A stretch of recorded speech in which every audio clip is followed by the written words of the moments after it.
Hey, Kenyon fans, Clayton Coppin coming with you for the fourth edition of the Chris Monfiletto Show. His team traveled to DePaul over the weekend, suffered a tough loss to the Tigers. And, Coach, looking at the stats, obviously we weren't able to come to the game, but I really felt like our offense, we didn't score a point, but we were moving the ball, a couple turnovers on downs, or we might have had a different story come the fourth quarter. What did you see out of your team just this past Saturday that you liked, didn't like, and where can we go from here? Yeah, I mean, starting with the defense played a lot better. I mean, they put us in a position to be able to win the game, and the offense just didn't pull through on that side of the ball. I mean, we turned the ball over in positive territory too many times. We started with the ball inside our 20 too many times, and when we were in a position to make a big play, we didn't make it, and that was frustrating. And a lot of it was due to a lack of focus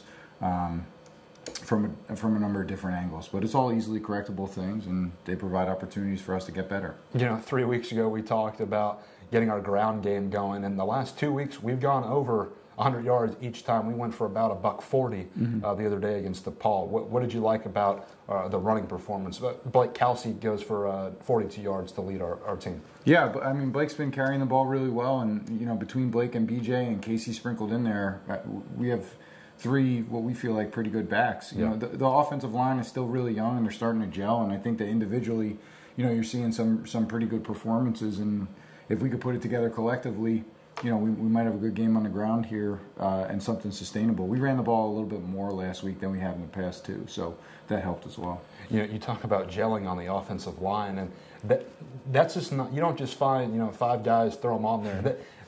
That's one of the hardest parts of making a good offense. You got to have that offensive line. Where are we at? Going forward through the rest of the season, it seems like it's coming together. Yeah, I think it's coming together for sure. I mean, we play with so many big packages that a lot of the younger guys are getting experience anyway. So for 4, 5, 6 snaps a game, whatever it is, when we put extra offensive linemen in, those are opportunities for those guys to get real game experience and do some things in case we have to shuffle the lineup or whatever. So it takes some time, but they're doing a lot better, and I think that you saw. Defensively, the defensive line, we rotated through a number of different guys, and it kept them fresh. And we were terrified about their power read game, and we held them pretty well from that facet of their offense. So it was there were some positive things to take out of the game on Saturday. Defensively, we forced 7 punts and 24 points. That's all right.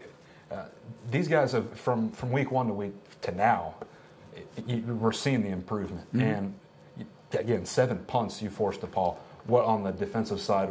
What was it that got us going on that end? Well, I mean, we were focused. Every one of these games allows those guys to start to slow down the game in their mind. And once they're able to slow down the game in their mind, and it doesn't become as fast on the field, they just keep getting better. And that's we don't play JV games. We don't have enough guys to do that, and this is their experience. And so they're getting that experience. They're getting better with every opportunity that they have on the field, and we're excited about the future for those guys. But to force 7 punts is phenomenal, especially coming from a week where we gave up a number of big plays, and to respond like that, that's all really positive things. We were happy about that. I mentioned Blake Kelsey on the offensive end.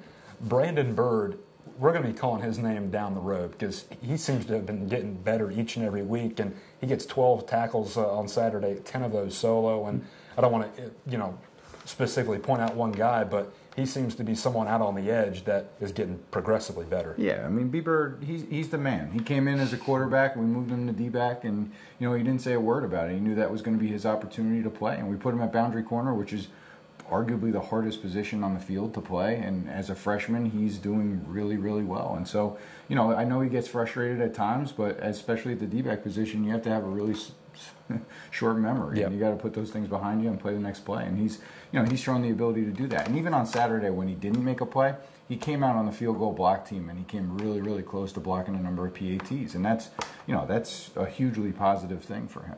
All right, we just mentioned it off camera about our bye week.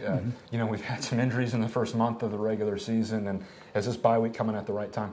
Yeah, I think so. I mean, it gives us the opportunity to rotate through and shuffle a number of different positions and kind of see and further evaluate where our personnel is and where we're good and where we need help and things like that. So, yeah, it's great to have a bye week at this point in the season. We're fortunate to have it halfway through the year. All right. Now it's time to go out of bounds with Coach Chris Monfiletto. All right. First thing up, China. I know they're thousands of miles away, but they banned Instagram, folks. I don't know if you're a big social media user. What do you think of that? And what's your favorite app if you're on your iPhone or a smartphone? What's your favorite app to mess around with? Tinder. Okay. No, I'm kidding. I'm married. I don't use Tinder. It's absurd. Good. I think each one is more absurd than the other one. So whatever. Twitter's great, I guess. And I don't really have any opinion on China, but I appreciate you asking about that. Okay. Next question for you. Is there something the team does that just makes you upset and you want to say, guys, enough of it? Turn the ball over?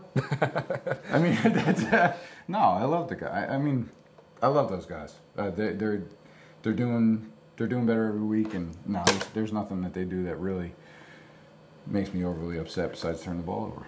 All right, finally, you're on the bus. You're going on a road trip. What is one must-need item you have to have with you on this trip? Oh, for the players? For you, or what? Maybe you can tell me what the players think. One must-need item is Coach Gruenberg. Okay, why Coach is that? Gruenberg is just the glue that holds all the road trips together. He's our director of football operations. Does a phenomenal job. His movie selection is subpar, but Coach Gruenberg is that's what we need to get on the bus and go in the right direction.